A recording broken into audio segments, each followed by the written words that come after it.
people, it's not. I have a feeling lifestyle and substances do play a part in that, but I think at our core, at the genetic level, we are naturally ambitious. So that's just what I rode for the rest of my life. I wanted to become validated, and we had an episode on validation, for what I knew, because I got so much of that as a kid.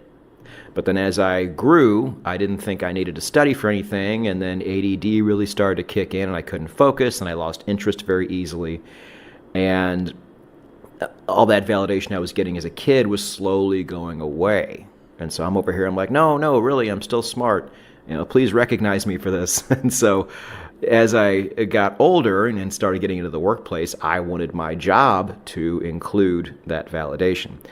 And so I was ambition was not a problem, but I was always in these jobs, i.e. waiting tables, to where I would look around and say, I am so much better than this. I am destined for so much better things. When truth be told, most people, barring something very unlucky or very unfortunate, are exactly where they should be in life. And at that particular restaurant that I was at the time where I was thinking that particular thing, is exactly where I was supposed to be. And I didn't realize that. I always thought I was capable of so much more, even though I really wasn't doing a whole lot about it. So I decided, I really started to like wine and spirits, and and how they were made, and what made one distinct from another. And so I had that passion, and I was like, well, yeah, let's get really good at this. And so I learned a lot, and I became very smart at those things. I'm like, all right, well, now it's time to turn it into something. So that was my ambition in my mid-20s early on, was to be a sommelier at a big restaurant. And so that is what took me to Las Vegas.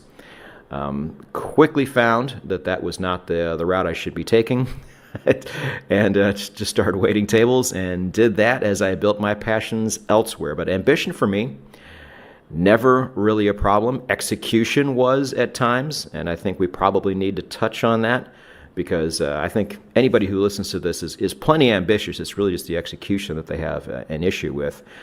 But I mean, I always had a bigger plan, because I always felt like I was destined for bigger and better things because of all of the programming I got early on as a kid, with everybody walking up to me and telling me how smart I was. And so from start to finish, for me, I've always been crazy ambitious. I still am. I still want to do more, and that just keeps me motivated. I think it's a wonderful thing. I don't see what the problem is, but I have a feeling, Rob, we're going to run into those problems at some point in this episode, aren't we? Well, we're going to discuss them, but I'm going to talk about real-world situations in my life and other traders' lives where I really want to give some insight into how this can be very detrimental.